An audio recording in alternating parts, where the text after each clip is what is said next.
How's it going? And welcome back to another episode of Geek Era Podcast. And with me, we have a very special guest. Do you want to introduce yourself?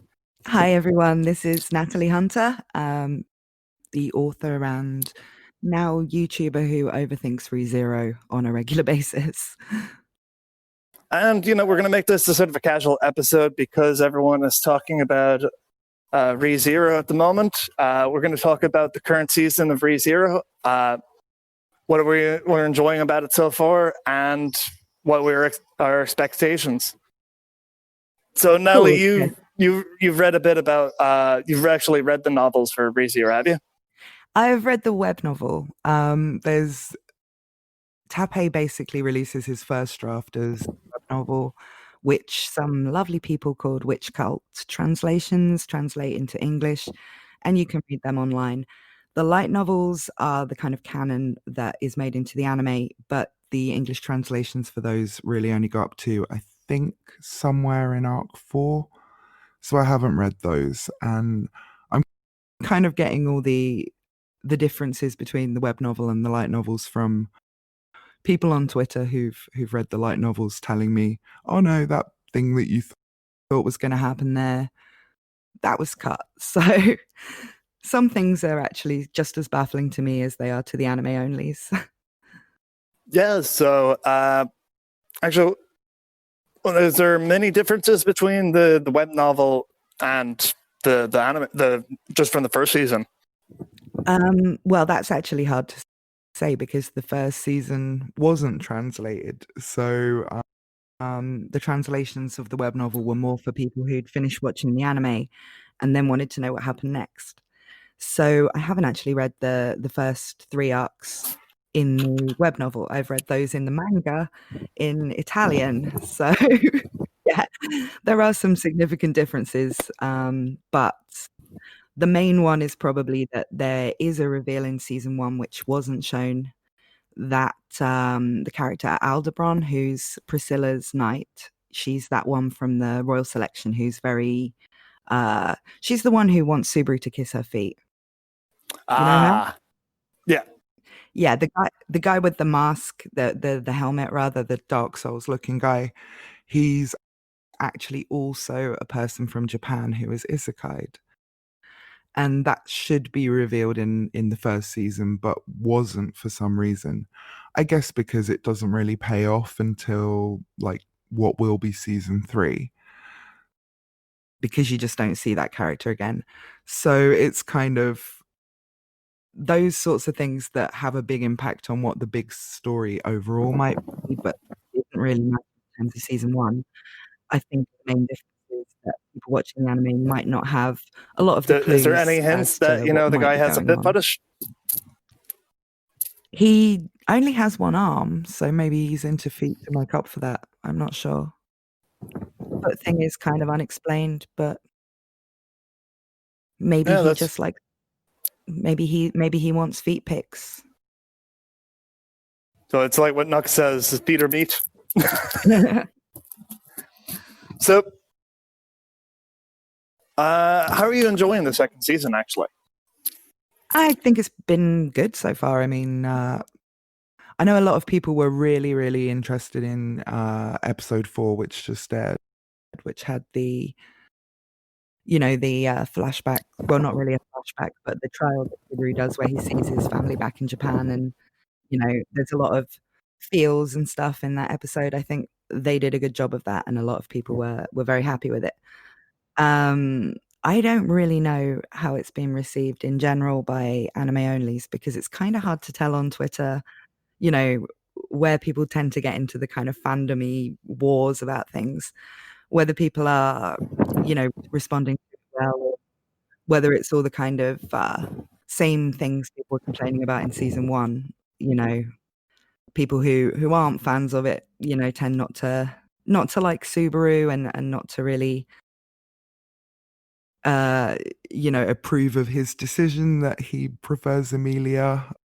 The waifu wars. The waifu wars. Yeah, the waifu wars are always entertaining, but seeing Echidna join in the fray now, it's like, who's going to be best waifu of season 2, it's probably going to be Echidna. But will the Rem fans, allow that to happen? Or do we need to be constantly simping Rem for the whole season?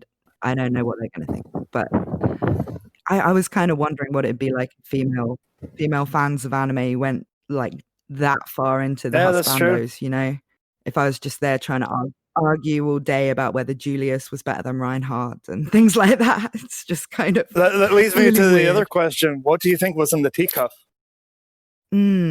Well, it's a deep question, isn't it? But some people have been saying that Tapei's actually confirmed that it's supposed to be saliva. But, people can reach their own conclusions about bodily fluids that might have been in the teacup. Maybe it's whatever you want it to be, But yeah, what I really enjoyed the fourth episode because for all the isekai shows out there hasn't really been a lot of shows that have actually dealt with, oh God, I'm never going to be back.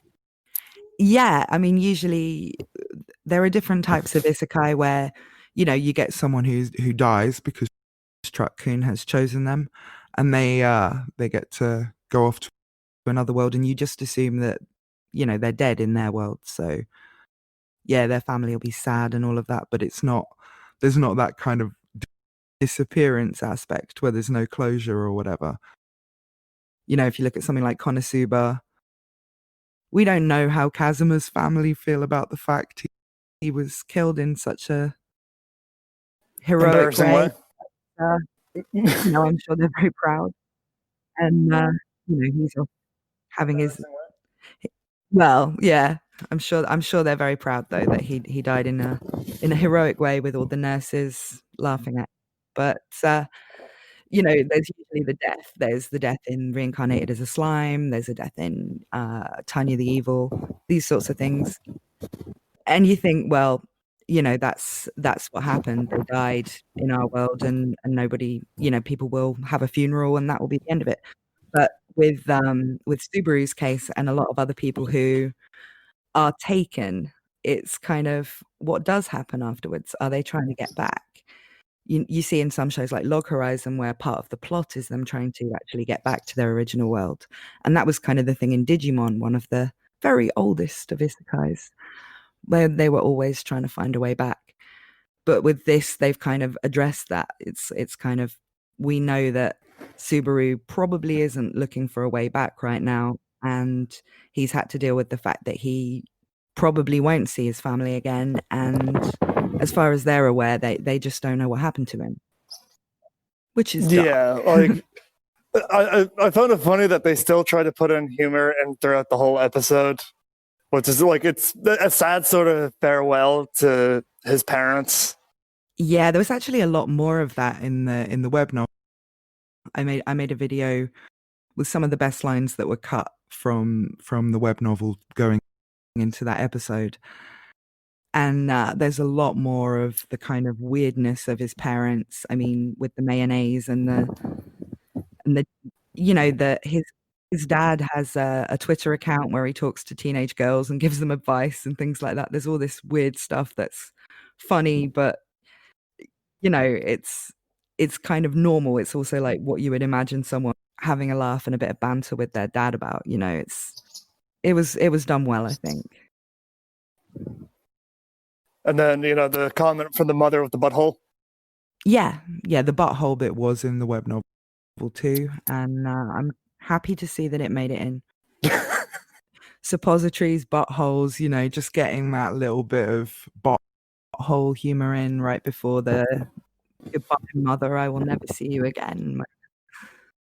It's like, oh, she had to get the final one and do it. It's like you have to end off a sentence, or you have to end and finish an argument one way or the other. Yeah. It's like she had to get the final word. It's almost like she just picked the third option. It's like you can say something profound, you can say something encouraging, or you can say something about buttholes. Why not? That's and true. She's kind of say some spaced out thing that somehow is the right thing to say, but it's about buttholes. So So my real question, coming up is, what are your predictions for the future for this season? Well, I mean, I know what's going to happen in it, so you don't really want to hear my predictions. But I predict, in terms of people's reaction to it, there are going to be a couple of really, really big moments that I think people are going to enjoy, but may even surpass kind of the episode 15 Subaru's head dropping off thing in terms of drama and horror. The good stuff. Cool. And outside of doing YouTube, you're also a writer. So tell us about your books. My books are kind of often using isekai type tropes and things like that, but I try and go down the route of, if the isekai protagonist wasn't an idiot or didn't have, for some reason, an aversion to losing his virginity, how would that go?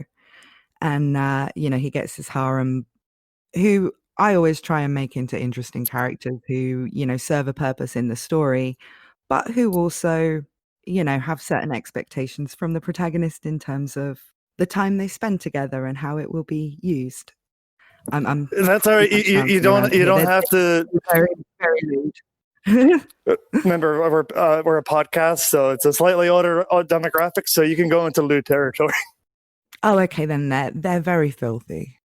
It's kind of isekai, but with all kinds of filth, all the filth that you can think of, without going into bodily fluids too much or feet.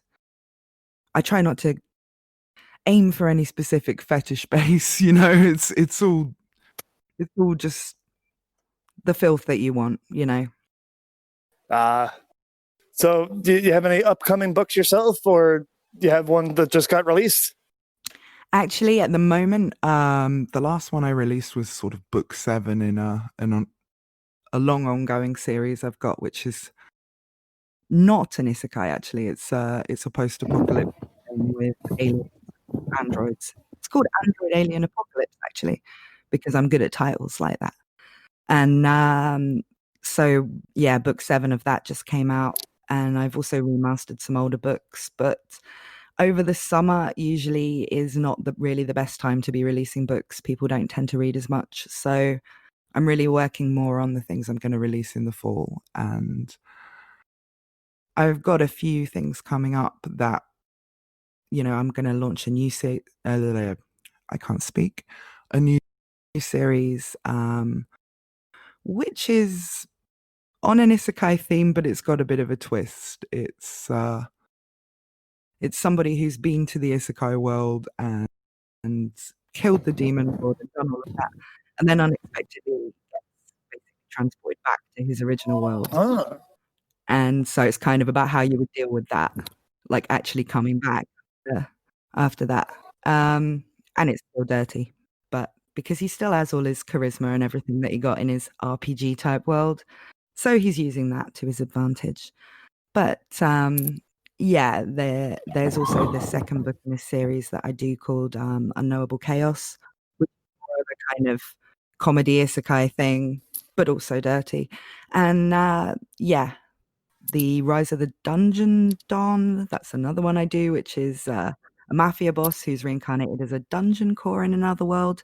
I got book 3 of that coming out. So yeah, I'm working. That's cool. On Where will we get things. these books? It's Amazon.com, and they are all available in Kindle Unlimited if you have that. So you can read all of them for free, because I do put out a lot of stuff, usually just not in the summer.